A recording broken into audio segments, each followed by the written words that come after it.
नमस्ते सदावत्सले मातृभूमि।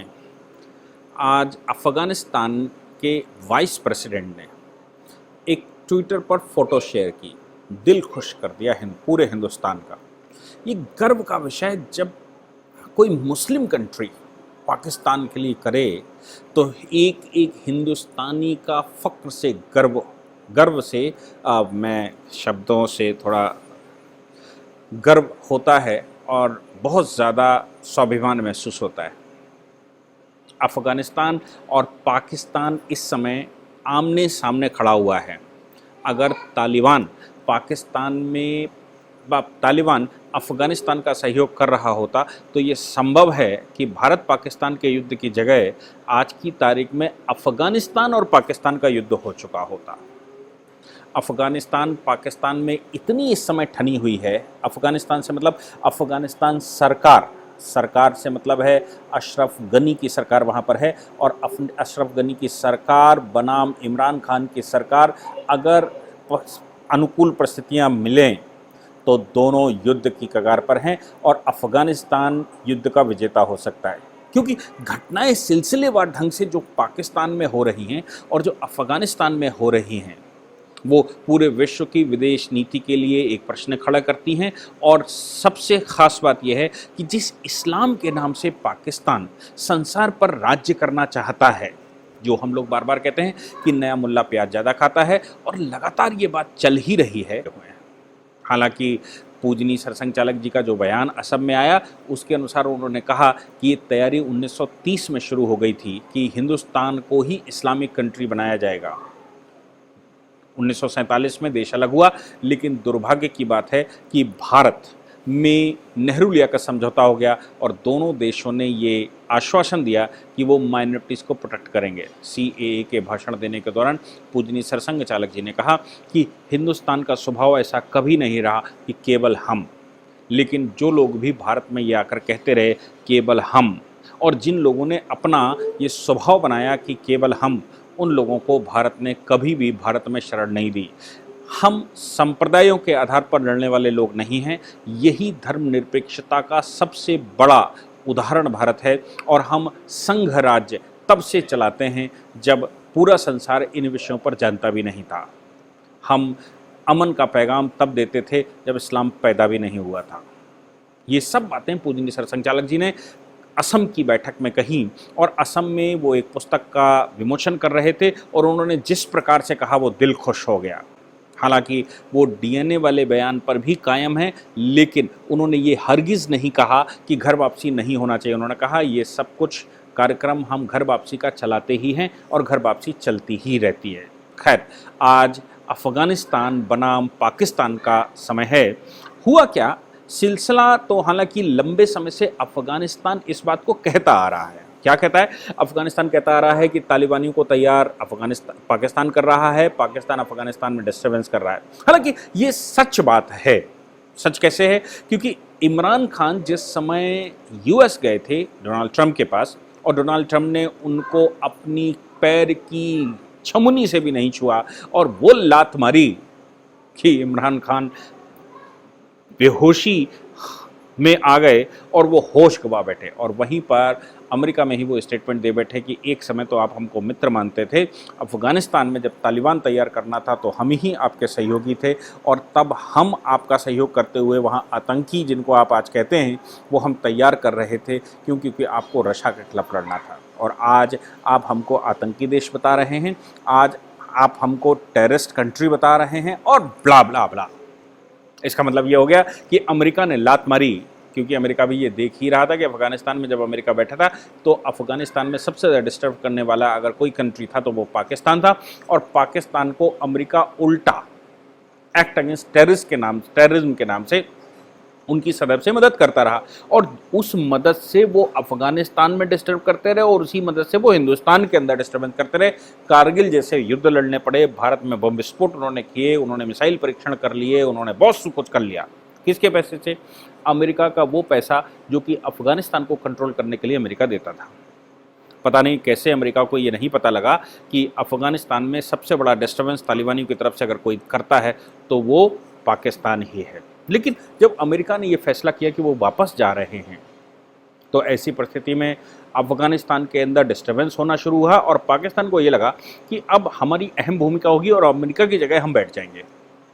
लेकिन अफ़गानिस्तान के प्रेसिडेंट, अफ़गानिस्तान की सरकार ये बड़े अच्छे से जानती थी कि अगर पाकिस्तान को ज़्यादा मुंह लगाया तो पाकिस्तान अफ़गानिस्तान में डिस्टर्बेंस करके रहेगा और ये संभव है कि अफ़गानिस्तान में डेमोक्रेटिक गवर्नमेंट ही ना रहे। हुआ भी वैसा ही। लेकिन पाकिस्तान ने तालिबानियों को मदद करनी शुरू कर दी और तालिबानी को उकसा दिया। तालिबानी अफगानिस्तान फोर्स के खिलाफ लड़ने के, अभी तक तो समझ में आता था कि अमेरिका बैठा था तो उसके खिलाफ लड़ाई थी, लेकिन अभी तो अफगानिस्तान में डेमोक्रेटिक गवर्नमेंट बैठी हुई है। जो आतंकवादी हैं, जो तालिबान हैं, वो अगर वाकई में वहाँ शासन करना चाहते हैं, जनता का उनके साथ सपोर्ट है तो चुनाव में आना चाहिए उनको। चुनाव में आइए, जनता का सपोर्ट है, सरकार बनाइए। लेकिन जनता का सपोर्ट तो होता नहीं है। क्यों?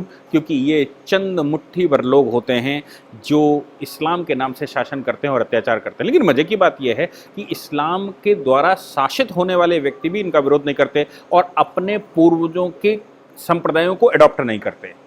ऐसी माथे पर पट्टी पड़ी होती है। मौलाना लोग ऐसे माथे पर ऐसा हिप्नोटाइज करते हैं कि जो उनकी हत्याएं कर रहा है, जो उनके ऊपर अत्याचार कर रहा है, जिसको वो वोट तक देना पसंद नहीं करते, उसका विरोध नहीं करते। उसका कारण शायद ये भी रहा होगा कि खौफ इतना ज़्यादा पैदा कर दिया जाता है कि व्यक्ति बोलने की स्थिति में नहीं होता और वो जाने अनजाने, चाहते न चाहते हुए भी उनका सपोर्ट कर ही जाता है।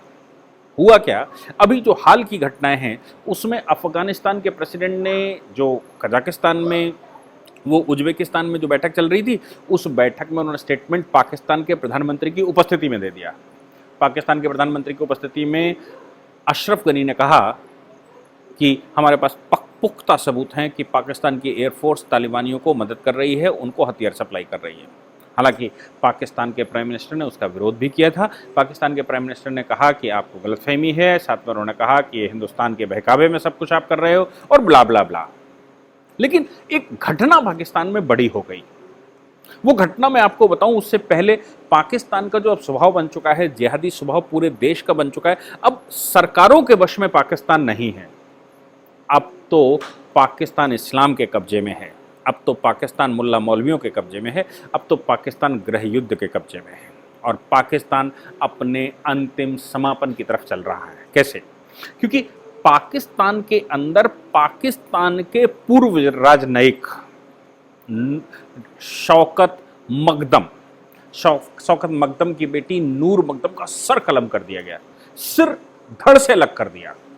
एक जाहिर जफर नाम का व्यक्ति है जो एक बिल्डर का बेटा है, बड़े बिल्डर का बेटा है, उसको मोहब्बत हो गई नूर मकदम के साथ। नूर मकदम चूंकि शौकत मकदम की बेटी, और शौकत मकदम राजदूत रहे, साउथ कोरिया में राजदूत रहे या दूसरे देशों में राजदूत रहे, और जब वो राजदूत रहे तो उन्होंने विश्व देखा होगा, उनकी बेटी ने भी विश्व देखा होगा। और जो पाकिस्तान की संकुचित मानसिकता है, जो एक दायरे में काम करती है, उससे बाहर उन्होंने संसार को देखना सीख लिया होगा।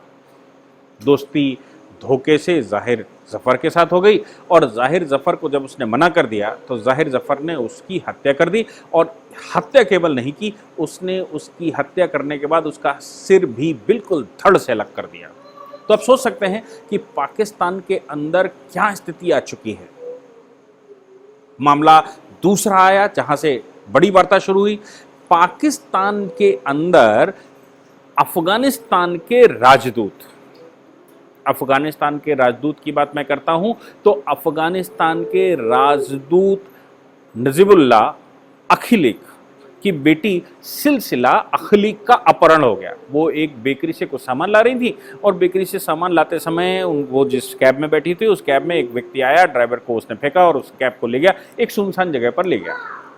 बाद में उनकी बेटी का बयान आया कि सुनसान जगह पर ले गया और उसने कुछ है उनको नशे का इंजेक्शन लगा दिया, वो बेहोश हो गई और बेहोशी की हालत में वो उसको सड़क के किनारे फेंक कर चला गया।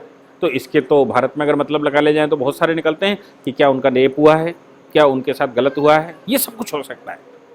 अब वो जो हुआ उसके बाद अफगानिस्तान के राष्ट्रपति ने अपने राजदूत वापस बुला लिए और कोई भी बयान देने को तैयार नहीं है। पाकिस्तान किसी हालत में यह मानने को तैयार नहीं कि कई घंटों तक सिलसिला अपहरण करके रखा गया, उनके साथ गलत किया गया, उनको एब्डक्ट किया गया था, उनको फेंक दिया गया था। लेकिन अभी उसके बाद जब पाकिस्तान के राजदूत पाकिस्तान में अफगानिस्तान के राजदूत वापस बुला लिए गए, क्योंकि अब तो ओपन जंग हो गई ना, अब बेटियों को भी सुरक्षित नहीं है, राजदूत सुरक्षित नहीं है, राजदूत के बच्चे सुरक्षित नहीं, तो फिर पाकिस्तान में क्यों रहना। जवानी जंग तो चली रही थी और लगातार अफगानिस्तान बातें उठा ही रहा था। मजे की बात तब आई जब पाकिस्तान के होम मिनिस्टर शेख रशीद, बड़े आप तो सब जानते ही हैं कि शेख रशीद बयानबाजी में बड़े माहिर हैं, लेकिन होम मिनिस्टर भी हैं। होम मिनिस्टर का स्टेटमेंट ये माना जाता है कि देश का स्टेटमेंट है। प्राइम मिनिस्टर के बाद अगर कोई बड़ा स्टेटमेंट देने में सक्षम है तो वो फॉरेन मिनिस्टर और होम मिनिस्टर रहता है। होम मिनिस्टर रहते हुए शेख रशीद ने स्टेटमेंट दे दिया, कोई अपहरण नहीं हुआ था, ऐसा कोई एविडेंस नहीं है कि उनको उठाया गया हो, ऐसा कोई वारदात नहीं हुई और ऐसा कुछ हुआ नहीं। ये केवल हिंदुस्तान और अफगानिस्तान की मिलीभगत से गलत बयानबाजी की जा रही है और ये पाकिस्तान को बदनाम करने का सिलसिला चल रहा है। और अगर इस तरह की कोई गिरफ्तारी हुई भी होगी, इस तरह का कोई अपहरण हुआ भी होगा, तो हिंदुस्तान के जो रॉ के लोग काम करते हैं उनके द्वारा हुआ होगा। हालांकि जैसा मैंने कहा कि नजीबुल्लाह अखिली को वापस बुला लिया गया, बाकी राजदूतों को वापस बुला लिया गया, लेकिन साहब होम मिनिस्टर का स्टेटमेंट आया। इस होम मिनिस्टर के स्टेटमेंट के कुछ समय बाद जब अफगान प्रेसिडेंट गए स्पेशल ऑपरेशन कमांडर सेंटर पर, जिसको हम वहाँ पर स्पेशल ऑपरेशन फोर्सेस कहते हैं। स्पेशल ऑपरेशन फोर्सेस वो हैं जो कि अफगानिस्तान के अंदर जो तालिबानियों को भगाने का काम करती हैं। न्यूज़ें तो बहुत सारी फैलाई जा रही हैं, लेकिन उनका कहना है कि उन सभी जगहों पर हम लगातार लड़ाई लड़ रहे हैं, उनको पीछे ढकेल रहे हैं और हमने लगभग 80% एरिया जो तालिबानियों ने कब्जा करके रखा था उसको खाली भी करवा लिया है और अब खाली हो जाएगा। उस पर जाकर उन्होंने एक बयान दे दिया। उन्होंने कहा ये जो तालिबान अफगानिस्तान है वो तालिबान पाकिस्तान से मिला हुआ है और पाकिस्तान के लश्कर तैयबा और जैश ए मोहम्मद जैसे संगठन और हक्कानी ग्रुप जो भारत के दुश्मन हैं, इनके साथ लगातार काम कर रहा है और ये भारत के विरुद्ध भी काम करता है। शायद ये स्टेटमेंट देने का उद्देश्य ये रहा होगा कि भारत से वो लगातार मदद मांग रहे हैं कि भारत अफगानिस्तान में अपनी 1.5 लाख 2 लाख फोर्सेस भेज दे, क्योंकि 1.5 लाख फोर्सेस जो नाटो देशों की पड़ी हुई थी वो वापस जा रही हैं। तो अब कौन अंदर आ सकता है?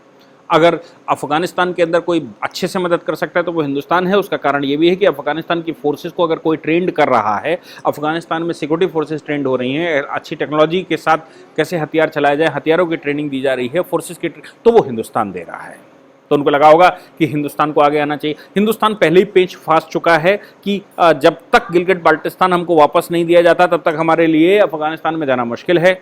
हम जाए ना जाएं, लेकिन हम कह तो सकते ही हैं, हमारा कहना अधिकार भी है कि भाई गिलगिट बाल्टिस्तान हमारा क्षेत्र है। विश्व समुदाय अगर चाहता है कि अफगानिस्तान में हिंदुस्तान मदद करे अफगानिस्तान सरकार की और नाटो फोर्सेस और अमेरिका की थू ना हो, चूंकि अमेरिका के अंदर भी ये बहस चल गई कि अमेरिका फेल हो गया है अफगानिस्तान के मामले में, तो फिर हिंदुस्तान को आगे आना चाहिए। और हिंदुस्तान आगे कैसे जाएगा भैया? सीधा रास्ता तो अफगानिस्तान के लिए है नहीं। हमारी ओरिजिनल बाउंड्री तो अफगानिस्तान में लगती है, लेकिन हमारी बाउंड्री पर बैठा हुआ है गिलगिट बाल्टिस्तान, जो कभी पश्चिमी देशों ने ही पाकिस्तान को दिलवाया था, तो वो वापस मिलना चाहिए। ऐसा हमने कहा, हम कह भी सकते हैं। और अगर अवसर लगेगा हम उस पर हमला करेंगे। तो मुझे लगता है कि आज की तारीख में जैसे पाकिस्तान का सहयोग किसी समय 1947 में जब पाकिस्तान का कमांडर वहाँ पर आया था और गिलगिट एजेंसी ने हमला किया था गिलगिट बाल्टिस्तान पर, तो पाकिस्तान का सहयोग या पाकिस्तान के फेवर में पूरा विश्व खड़ा हो गया था। आज की तारीख में हिंदुस्तान के फेवर में पूरा विश्व खड़ा हो जाएगा। फोर्सेस हमारी लगी हुई हैं। बहुत सारे लोगों ने कहा ये मुंगेरीलाल के सपने मत दिखाइए। पिछला मैंने जो स्टेटमेंट दिया था उसमें कहा था मुंगेरीलाल के सपने मत दिखाइए। मैं उनसे ये पूछना चाहता हूँ, क्या बांग्लादेश अलग हुआ ये प्रकरण साफ सामने नहीं है? क्या पाकिस्तान टूटा ये प्रकरण सामने नहीं है? क्या पाकिस्तान को जो आज की राजनीतिक राज्य की गणित फंसी हुई है, वैसी ही कभी गणित पाकिस्तान हिंदुस्तान का रशिया के साथ सहयोग ना हो, इस उद्देश्य से वो हिस्सा पाकिस्तान को नहीं दिलवाया गया क्या? इसलिए मैं कहता हूं क्योंकि उस समय अफगानिस्तान में रशिया बैठा हुआ था। तो रशा का भारत से कनेक्शन सीधा टूट जाए, इसके लिए बीच में एक बफर स्टेट बना दी जाए और गिलगिट बाल्टिस्तान का हिस्सा पाकिस्तान में चला जाए, तो कम से कम हिंदुस्तान का रशा से वाया अफगानिस्तान का रास्ता बंद हो जाएगा। और बंद हो जाएगा तो फिर पश्चिमी देश इसमें खुश हो गया, नहीं तो रशा और हिंदुस्तान मिल गया तो फिर वो पूरे एशिया पर राज्य कर सकता है और एशिया फिर पूरे वर्ल्ड को चैलेंज कर सकता है। आज वैसी ही परिस्थितियां कुछ बनी हुई हैं। इसलिए जो लोग भी ऐसे कहते हैं या कह रहे हैं कि ये सपने हैं और गलत न्यूज़ है और गलत बात कर रहे हैं, उनको मुझे लगता है कि अंदर वर्ल्ड पॉलिटिक्स में घुसकर देखना चाहिए। ये मुंगेरीलाल के सपने नहीं हैं, ये सत्य है और इंटरनेशनल पॉलिटिक्स ऐसी ही होती है। अगर आप इंटरनेशनल रिलेशंस को पिछले कम से बहुत पीछे मत जाइए, पिछले 5-50 वर्ष को देखेंगे तो ऐसे ही देश बनते बिगड़ते आए हैं, ऐसे ही कब्जे होते आए हैं, ऐसे ही देश को ज़मीनें वापस आती हुई आई हैं और ये सब कुछ होता रहा है। इसलिए भारत ने अपना पेच फंसा रखा है। अफगानिस्तान चाहता है कि भारत की सीधा एक्सेस अफगानिस्तान में हो जाए, अफगानिस्तान की सरकार चाहती है। अब सवाल यहाँ पर पैदा होता है कि पाकिस्तान ने एक स्टेटमेंट दे दिया, गजब का स्टेटमेंट पाकिस्तान का था। उन्होंने लगातार ये दिखाने की कोशिश की पाकिस्तान ने कि तालिबानियों से हार रही है अफगान सरकार। ये पाकिस्तान में एक जनरल डिस्कशन चल रहा है कि भाई बड़े खुश हैं। क्यों खुश हैं? क्योंकि इस्लामिक फोर्सेस जो तालिबान के रूप में हैं वो अफगान सरकार को हरा रही हैं और अफगानिस्तान में कब्जा कर रहे हैं। इस माध्यम से पूरे विश्व के जो आतंकी मुसलमान हैं हिंदुस्तान सहित, उन सभी आतंकी मुसलमानों का हौसला बुलंद करने की कोशिश की जा रही है कि ये हौसला बुलंद कर लीजिए, बहुत अच्छा हो रहा है और बहुत कुछ अब हो सकता है, अब इस्लाम जिंदाबाद और पूरे विश्व पर शासन करेंगे, ऐसा कुछ चल रहा है। लेकिन अफगानिस्तान में जब इस तरह का स्टेटमेंट पाकिस्तान के सरकारों ने देना शुरू किया, पाकिस्तान के आम मीडिया ने देना शुरू किया, पाकिस्तान के मिनिस्ट्रीज ने देना शुरू किया, तो उसका एक बड़ा सुंदर जवाब अफगानिस्तान के वाइस प्रेसिडेंट ने दिया, अमरुल्लाह सालेह जो वहाँ के वाइस प्रेसिडेंट है। उन्होंने एक फोटो शेयर की आज ट्विटर पर, आज मतलब कल की। वो क्या था, 16 दिसंबर 1971 के वार के जो साइन हुए थे, सरेंडर पाकिस्तान आर्मी का सरेंडर हिंदुस्तान की आर्मी के सामने हुआ था। जनरल अमीर अब्दुल्ला खान न्याजी ने जो सरेंडर किया था 93,000 सिक्योरिटी फोर्सेस के साथ, 93,000 की पाकिस्तान आर्मी के साथ हिंदुस्तान की आर्मी के सामने सरेंडर किया था। उस सरेंडर पर साइन करते हुए फोटो शेयर कर दी ट्विटर पर और भेज दी पाकिस्तान। और साथ में उन्होंने कहा क्या? उन्होंने कहा कि अभी अफ़गानिस्तान के वो हालात नहीं हैं और अफ़गानिस्तान वैसा कभी नहीं देख सकता जैसा पाकिस्तान ने 16 दिसंबर 1971 को दिन देखा था। और संसार का सेकंड वर्ल्ड वॉर के बाद संसार का सबसे बड़ा सरेंडर अगर किसी देश की आर्मी ने किया था तो वो पाकिस्तान की आर्मी थी। 93,000 सिक्योरिटी फोर्सेस ने भारत की आर्मी के सामने सरेंडर कर दिया था और भारत की दरियादिली देखिए कि उन्होंने छोड़ भी दिया था। अगर पाकिस्तान के सामने अगर किसी और देश की आर्मी ने इस तरह सरेंडर किया होता तो पाकिस्तान क्या करता? आप सोच सकते हैं क्या करता। क्योंकि जल्लाद तो जल्लाद होते हैं, मलेक्ष तो मलेक्ष होते हैं, राक्षस तो राक्षस होते हैं। राक्षसों में हृदय नहीं हो सकता और जिसको राक्षसी विद्या सांप्रदायिक रूप से सिखाई गई हो उसको तो आप कभी बता ही नहीं सकते। तो उन्होंने जब वाइस प्रेसिडेंट ने ये शेयर किया तो ये बिल्कुल ऐसे स्पार्क किया पाकिस्तान के अंदर कि पाकिस्तान का खून पानी हो गया। अब उनको बिल्कुल गुस्से में, और उसी गुस्से में शेख रशीद ने स्टेटमेंट दिया, अफगानिस्तान बिल्कुल सावधान, पाकिस्तान आपका सहयोगी है, फलाना है, ढिमाका है, और जो बयान दे सकते थे वो बयान दिए। मुझे लगता है कि आज की तारीख में जो सबसे अच्छा अफगानिस्तान की तरफ से कोई स्टेटमेंट आया है तो वो वहाँ के वाइस प्रेसिडेंट अमरुल्लाह सालेह की तरफ से आया है, जिन्होंने नाजी की फ़ोटो शेयर की और अफ़गानिस्तान को और पाकिस्तान को उसकी औकात बताई कि तुम्हारी असली औकात क्या है, तुम किस योग्य हो और तुम क्या कर सकते हो।